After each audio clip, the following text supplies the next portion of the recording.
Hello everyone, welcome back to TechPorn, and in this video I'm gonna show you how to remove yourself as an admin from a Facebook page.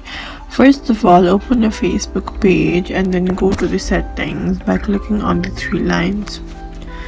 Now click on settings. Now in your settings, scroll down till you see page setup. Click on page setup and here you will see page access and click on it. Now click on add new. So after you have added another person as the administrator, then only you can have the option of removing access from your account. Otherwise you will not be able to remove yourself as the admin. And that's it. That's how to remove yourself as an admin from the Facebook page. And if this video helped, follow us for more tips and tutorials.